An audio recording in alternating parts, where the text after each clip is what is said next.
r/ask Reddit. What's something the internet killed that you miss? Having a mental catalog of great jokes that most people hadn't heard. It was so much fun to drop a few at parties and get some laughs. I remember how people like that were always the best to have around. They were like joke wizards. That was me. Now it only works with my parents and other baby boomers. If you were exceedingly dumb or had terrible ideas, your reach was really only your direct circle of friends. Now idiots can broadcast their ideas across the planet with a click. The village idiots have gone global. And now they can congregate. I'm seeing a few people say movie rental stores. I think specifically the moment when mom and dad say let's go rent movies tonight and you knew you were in for a night of staying up late and eating junk food. Those were the days, man. Note, my first silver. Note 2, man oh man, my first gold. I knew Pokemon Mewtwo Strikes Back was going to positively impact my future. Yep. My parents would give us a rating limit and let each of us choose one so we could watch them during the weekend. It was always a fight to the death who got their movie Friday night. I'm glad most of us grew up together in a way. I get tired of hearing insane stories of meth head parents or creepy cousins or whatever. Blockbuster movie night is as nostalgia inducing as it gets. Video game secrets. It was really cool hearing kids talk about if you beat every person in a row without losing, you fight a secret boss in Street Fighter 2. And the only way you'd actually know for sure is if it happened in front of you and being the first to speed news of secrets and Easter eggs among your group of friends. Now you can look up whatever you want to know, and where to find any object in almost every game there is. I miss playground rumors, and when games had genuine mystery. Did you know, if you beat Metroid fast enough, Samus takes off all of her clothes? Her clothes depending on the people. That alone would have been a fight. Very few people actually finished that game. User-generated web content with no thought to advertising. Search engine optimization. Monetizing.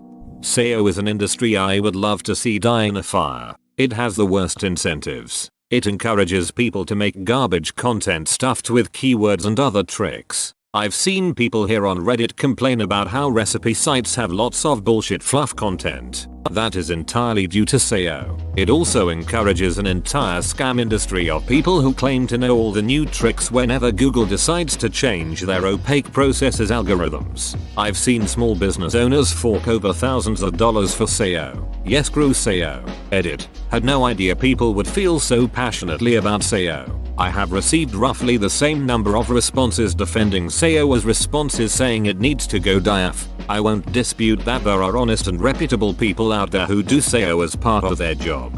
But I have encountered exactly 0 companies who specialize in SEO that were honest. It is those companies that are the target of my ire as opposed to the practice of optimizing content for search engines itself. Sorry, too many bad actors and foul players have ruined my trust of any company that sells SEO services.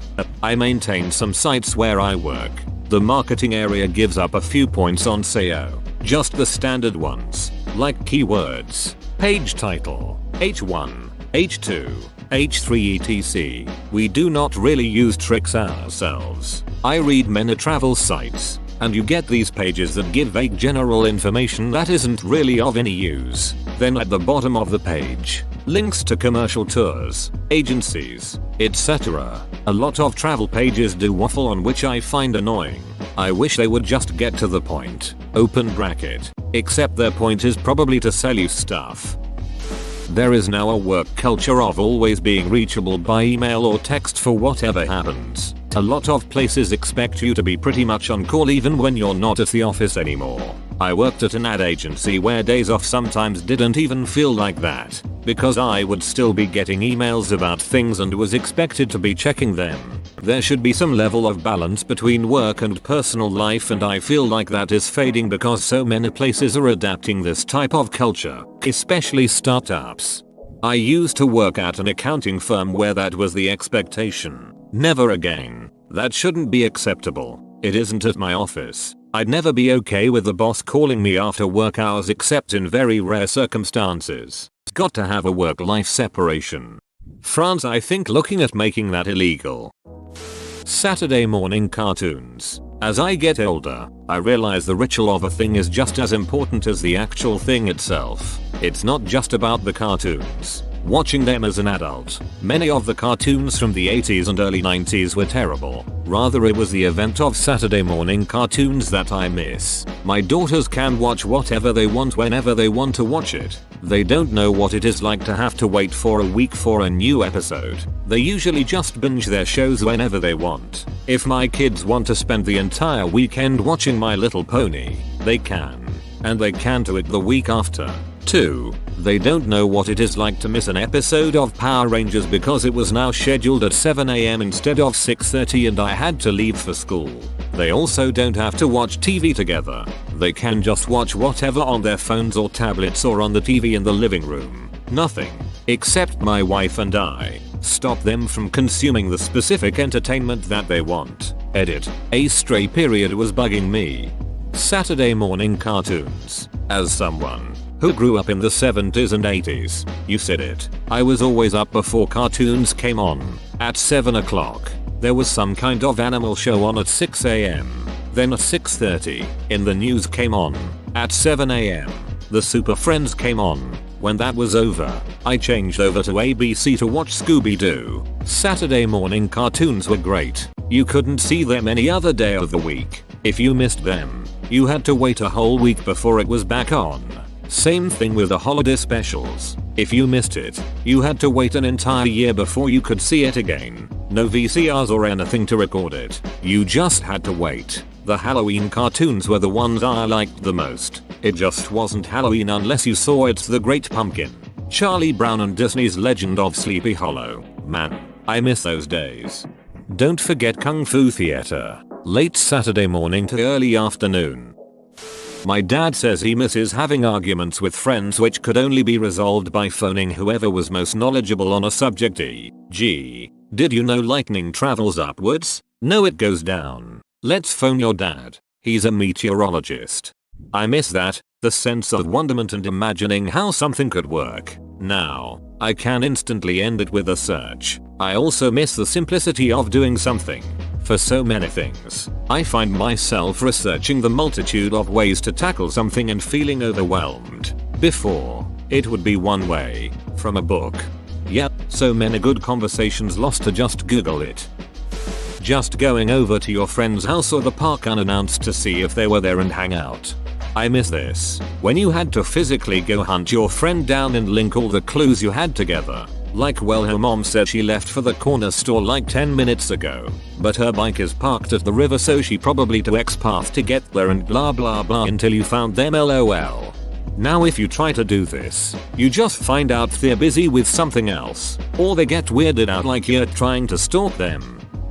Yard sales, garage sales and flea markets. People still have them, but it's way harder to find stuff at a good price. eBay and Amazon have ruined that, because everybody just looks up what things are selling for, and sometimes eBay is ridiculously inflated. I found a rare Nerf gun that we had been looking for at a flea market once, and the lady was charging $150, because that was the going rate on eBay. People are always selling action figures in crappy condition for $20, because they don't realize that that price is mint in box, and all of the arms and legs are required. Like, I just wanna grab a TMNT toy for my kids. I'm not paying $20 for your broken toy. It used to be about persistence and digging up a good deal somewhere. Now, I may as well just buy it off of eBay. The cost is the same and my house smells better than most of the people at the flea markets.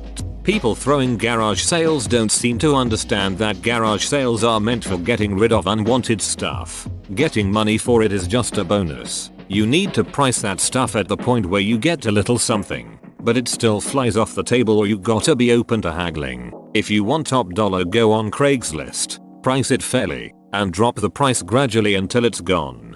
I once saw a printer laying on the side of the road in the rain. A few days later I went to a yard sale across the street from where I saw said printer and there it was with a $200 tag on it. It still had the mud and pine needles on it. At a garage sale I'm not paying more than $50 for a working printer. Edit. 20 years ago I spent $40 on a high performance office laser printer which at the time turned out to be worth around $1,500. No, I'm not shelling out $50 for someone's old broken inkjet. You can stop telling me I'm crazy for spending so much. Not all printers are the same and sometimes you can get a really good deal.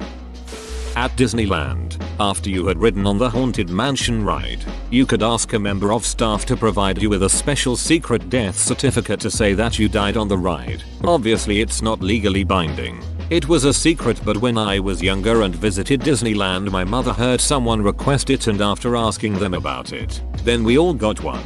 Unfortunately, with the advent of the internet the secret got out and too many people were asking for death certificate. So Disney in their infinite wisdom scrapped the little Easter egg. I've since lost mine and had one day hope to get one for my child. Edit. I did not expect this comment to blow up. Thanks for the silver and all the tricks to try if I ever go back there. Not legally binding? That's bullshit. I heard Disney had to scrap a talking trash can because it got out on the internet as well. BBS systems. When I was a kid there were local bulletin board systems. We chatted, we left messages, arranged Doom death matches and played door games. Then you'd see those people in real life, at school and user meetups. It was all local. That's how I met my husband. We met through his BB when we were 16. Been married now 18 years. Together for 23 years. I met this girl in school by leaving tiny messages written on the corner of the classroom table where the cleaner would often miss them. She was morning class, I was afternoon. We went from that to leaving actual letters tapped under the table. It was exciting. When we met physically the excitement stopped suddenly though. AOL chatrooms. Around 2006-ish. The internet moved from being a way to talk to new people to a way to keep talking to people you already know. That's super useful and all. But there was a lot to be said for building friendships with total strangers who you only knew by username, but would still chat to every night. It was part of the internet of discovery rather than the internet of familiarity. I miss it. At times, it was nice to have it be so easy to build those connections. I like your phrase, the internet of discovery versus the internet of familiarity. It's a really good description. This explains why my parents' generation used to tell me, don't believe everything the internet said, versus their tendency now to do exactly the opposite. Internet was full of strange, alien people back then. Today it's of relatives and friends and colleagues. I miss the feeling of walking into a Blockbuster but still appreciate the convenience of streaming. I did Blockbuster's attempt to compete with Netflix DVD mailings. It was awesome because they let me bring a mail disc into the store and exchange it for a free rental. They would send the next disc when it was scanned at the store, so I was never without something. I didn't miss a new release for about 2 years. Yes, the event that was going to a Blockbuster. It wasn't always just about getting a specific movie, open bracket, although sometimes it was. For me, it was perusing the horror movie section when I was 13. The boxes were always so interesting.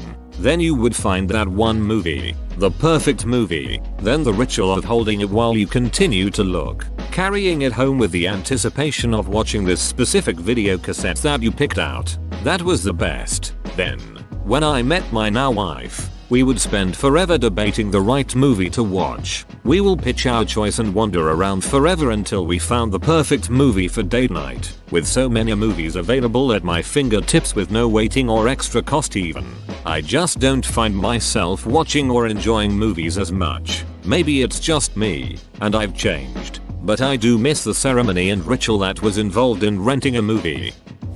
Photo albums. My parents have all these awesome albums from when they were kids, and then when they got married, and then from my childhood. I love leafing through them when I'm at their house. My own photos are all on Facebook or Instagram and it's not the same at all.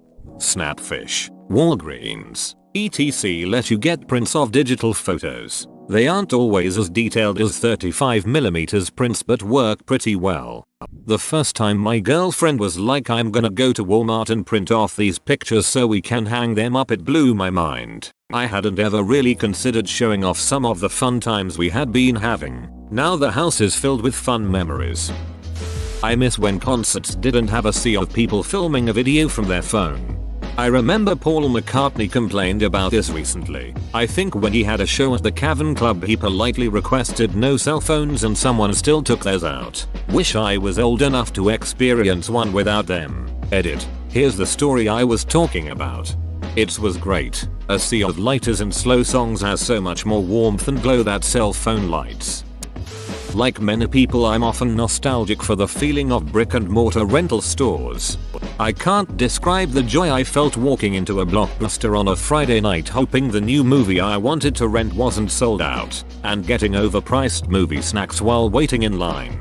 One of my fondest memories was Halloween night when was like 8 and I begged my dad to let me watch the first Halloween. Since he always raved about it, we finally went to Blockbuster, but he warned me it's very possible it would be sold out. I waited in the car with my mom and he came out with a bunch of snacks giving us the thumbs up. I went ducking mental haha. Being off the grid, internet and cell phones ruined it. Nothing stresses me out more than a string of texts in the morning. I feel like I have to check it in case it's work related. Email used to be fun. Now it's just a series of people needing something from me or trying to sell me something. Maybe I'm just an old cranky man. If being stressed by morning texts and email means being old cranky man, then I'm definitely an old cranky man at 26. I'm 32 and I feel the exact same way. I absolutely miss not being able to be reached 24/7. If your phone rings or you get a text, you are expected to answer and will surely get some sort of lecture coming your way if you don't. It was the main reason why I deleted all social media accounts, changed my number, and only gave my number to a select few. I don't like feeling I owe anyone an explanation for anything I do. Only one person gets that honor and I'm married to him. Everyone else can duck off. Reading a book before bed. Now I mostly surf the web until I get tired. I've been trying to break that habit myself. Even with night screen enabled, I find that looking at my phone makes it hard to go to sleep, whereas reading a book wouldn't have that effect on me. But it's so damn hard. I usually end up down some rabbit hole of nonsense on my phone. I simply lose track of time. Artificial light does weird things to your circadian rhythm. Bookstores and music stores. The feeling of walking into a Borders and browsing the eternally high bookshelves can't be topped. Bookstores are actually doing the best business they've done in a long time. After nearly being wiped out a decade ago, small bookstores are booming. Dane Neller, the owner of Shakespeare and Company in New York City, just opened his third indie bookstore, and he's proving the naysayers wrong. Bookstores are back and they're back in a big way, he said. I'm not giving to hyperbole, it was record-breaking for us. CBS News. A good number of people prefer a physical book. I am one of them. Get enough damn screen time between work and smartphone ownership that I refuse to read my books on them too. Plus books are just great little things to have around in physical space, and some people like to browse and pick something random. I'm less one of those, but I still enjoy a good peruse at a bookstore. Would be a real shame to lose them. Journalism. Via forcing a change from subscription to eyeball ad click-based revenue. Get the facts right became get it out first. Unemployed person on Twitter became journalist. Don't become the story became your identity drives your reporting. Be objective became advocate. Newspapers and reporters became brand names. The evening news became the evening 6-hour opinion block. And the total use of sound bites only. Clipping what people say into pieces to help advance whatever agenda you have is horrible. Also things like that crap that Jim Jeffries did. Changing the questions and answers around to make the subject look like a total monster. Yes, I get that he is a comedian and it is not a news show, but it masquerades as one. Nintendo Power. Oh man. I had a subscription for a year as a present. I still remember reading about the winning config in a custom Robotoni. Had an absolute blast reading every one. Don T remember what happened to M though.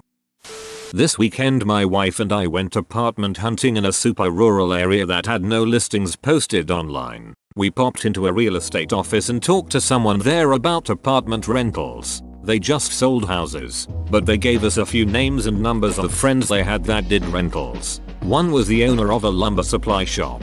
So we followed the real estate guy's directions up the street, turn at the bank, go through a light and turn to the right to the lumber yard. The owner was busy, so we spoke with the guy there behind the counter. He said the owner didn't have anything available at the moment but gave us more friends' numbers to call. It was like doing detective work in the 80s. We found a nice place and made arrangements for the lease all in one day. Kinda made me appreciate the days before instant gratification of online house hunting.